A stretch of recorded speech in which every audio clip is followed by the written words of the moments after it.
Hello everyone, Tina here. I hope your day is going wonderful. I'm so glad you're here today. Today is kind of a let's talk about video. We're not going to create a card, but as usually one day or a couple days a month, I like to organize my craft room. And I haven't did this in a long time, and I started to print out my labels for my distressed Oxide inks. And then I also wanted to create some new swatches for these inks. And as I was doing it, I thought, you know what? Maybe you guys want to know how I do that. So this is an informative video. We're going to talk about ink blending on storage and then also swatching. Let me know if you like these type of videos, because I was going to do one on beginning Copic marker coloring too. But we're going to start by, I'm going to share with you how I store my Oxide ink pads. Let me show you a picture real fast. That's the organizer that I use is from OrganizeMore, and I'll leave the link down below. This container actually holds your regular ink pads and Oxide inks, but since these are a little bit shorter than a regular ink pad, OrganizeMore gives you some cardboard inserts to block the ink pad from going all the way back so it doesn't get stuck. But I'll leave that link down below. So that's how I store my ink pads. Now, as far as my ink blending tools go, let me show you where I organize those. I put them in a drawer.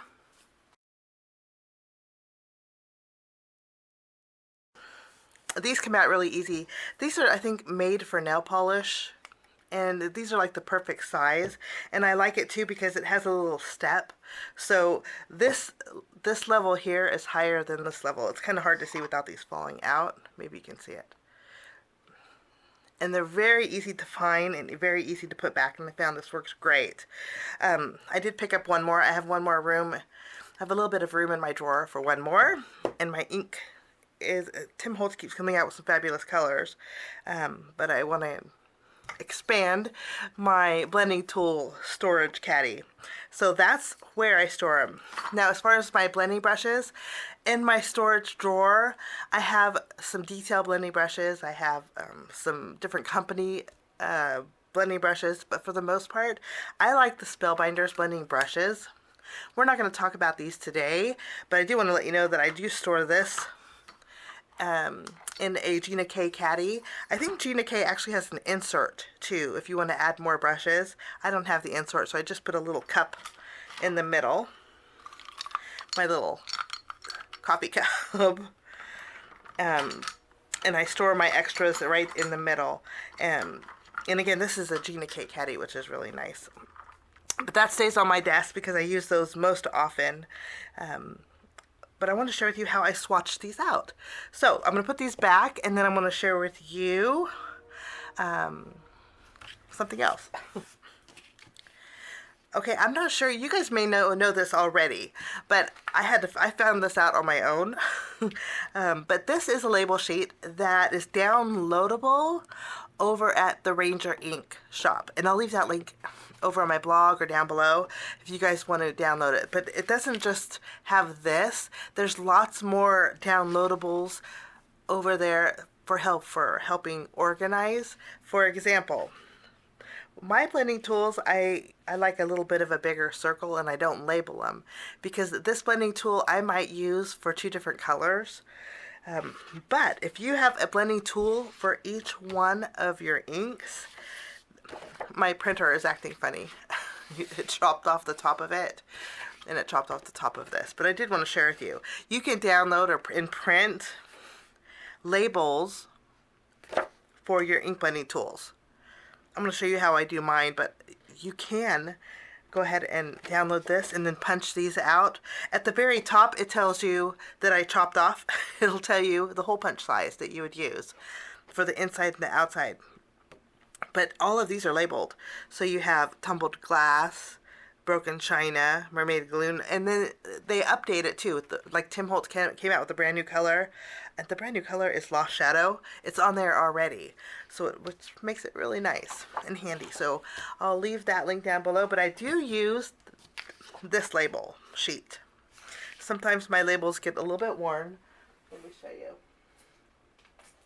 For example, my wild honey is pretty much falling apart. So sometimes I will replace it. To do that, what I do is take the sheet, I print it off, and then I have a double-sided adhesive sheet here. What I do is remove one side of the release paper, not all the way, just towards the top. And then I'll line it up corner to corner.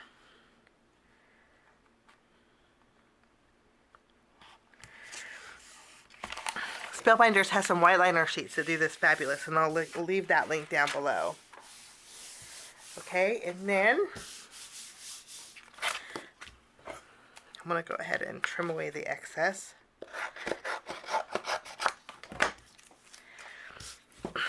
So now basically what you did is created a sticker. I did print on a very lightweight cardstock. It just makes it easier, but if you want to print on paper, you could. And then, let me move these out of the way. This is what I do, is I take my paper trimmer, and I don't like any white showing on my strips. So I trim off the stickers to remove the white on the left and the right. Let me show you.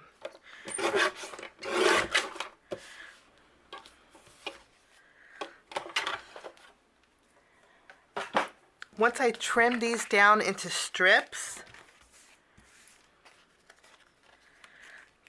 what's usually easiest for me, you could use a paper trimmer, but for me I just found it easier to use my scissors. Now I have some inks that I want to swatch out.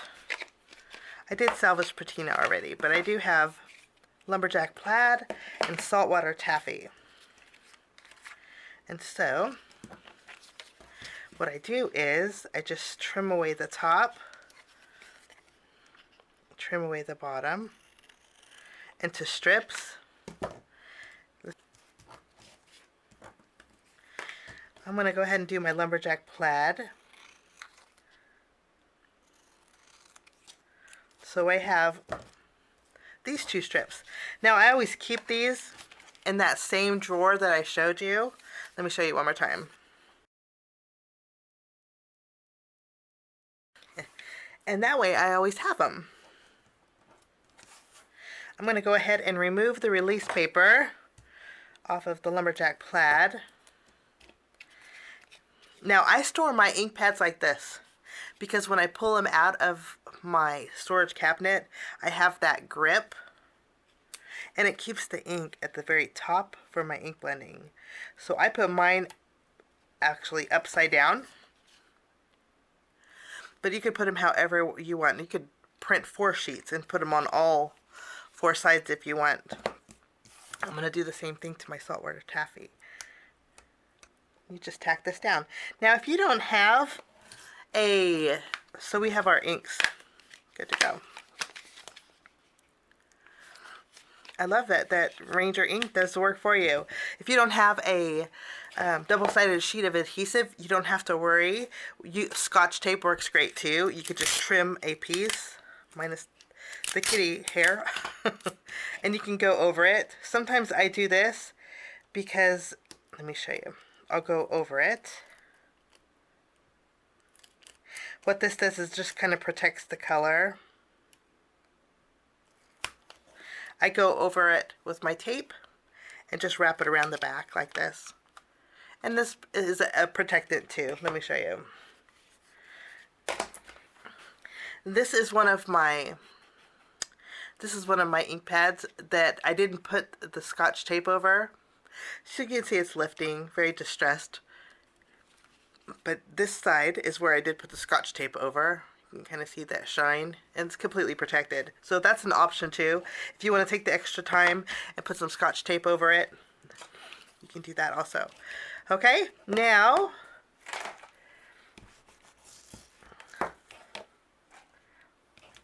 that our ink pads are labeled, I can put these back.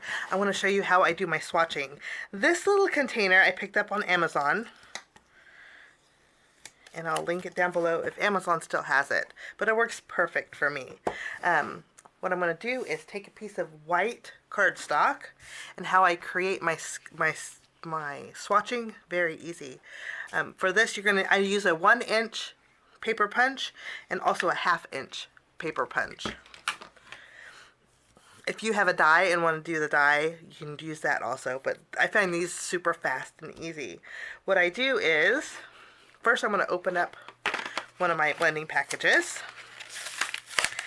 Sometimes you can buy these in sets.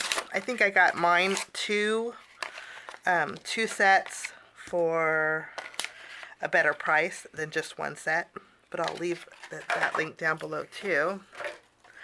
And they already have the pads on them. In case you guys are new with the blending, the pads remove with a piece of Velcro, and then you can just pick it up. Very easy. I'm going to center this one a little better. Now I'm going to take my lumberjack plaid, and I'll open this up. This is a new ink to me. I'm going to saturate my ink pad really well. And then, I don't think I have any reds. But then I take this and I do a little circle on some white cardstock. Let me zoom in. The closer to the edge, the better. Okay, and then I'll take my next one. I don't have one for salvage patina, so I want to do that.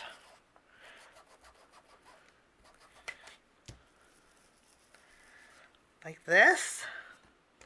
And then I'll do another one with my saltwater taffy. We'll just open up another one. So I have 3, sorry about the shaky camera. So these 3 are done. Now what I do is take my 1/2-inch punch first,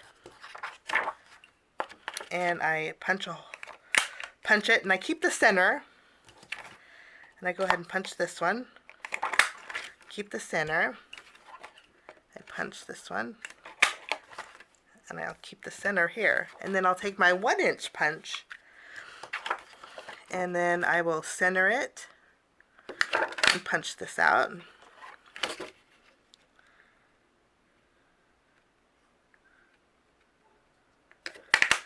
Oops.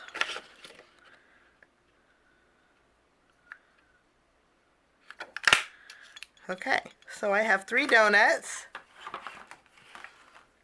and 3 donut holes. Okay, what I start by doing is I'll take my donut, I'll just using my scissors, I just cut 1 slit in it, and then all I do is wrap it around like this.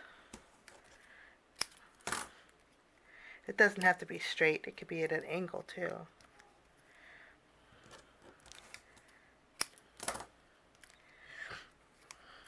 So all my bottoms are swatched out. Oops.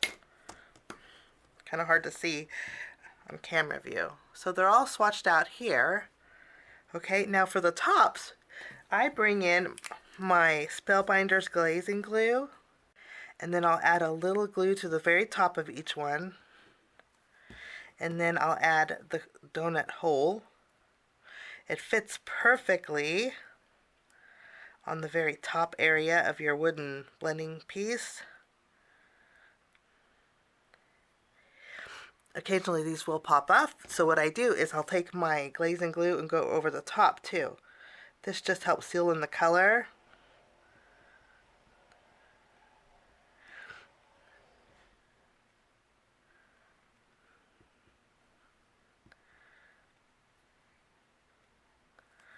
And it won't pop off, and the color doesn't fade, which makes it really nice.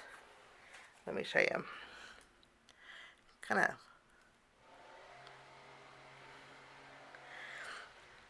So let me show you one that I did over here. This is one that's dried, so it leaves like a shininess to it, so it doesn't discolor whatsoever. So that is how I store my blending tools. And usually I don't like to go overboard with them, so I do 3 of each. I do have, these are going to eventually go in here, and if you do get ink on the inside, just take a damp towel and wipe them out. They wipe out really easy. You can see they wipe out really easily. Like so. I want to do one for my browns. Usually what I like to do is sets of 3. So 3 yellows, 3 teals, 3 blues, and so forth. Since I'm adding a new one, I can go ahead and do that. So I went ahead and did a few more inks, creating a trio color family. And I'm remembering to burp this. I've been really good about burping my glaze and glue, and that hasn't clogged on me, which is nice. But that is how I create my swatches, and also how I swatch out my ink pads. Again, the links for these are down below. I think it's a great way to organize. These little containers are super nice. A long time ago, I remember watching Martha Stewart. She used to do some crafting shows, and Martha Stewart said the key, she did an organization show too. She said the key to organization is accessibility. I'll never ever forget that, and I live by that, because when it's accessible, which means easy to grab, it's easier to put back. So that's a little tidbit. Thanks for joining me for today's video. I will leave a comment down below again if you want to know more tidbits on how I store things or how I swatch things out. I'd really appreciate it. And also, and if you're new to my channel, I always forget to ask this, but hit that subscribe button. There's a little bell down there that will help you get notified every time I post a video, and it just helps my channel out tremendously. And I appreciate you all visiting. Thank you so much for joining me. Have a wonderful day, and we will see you again real soon.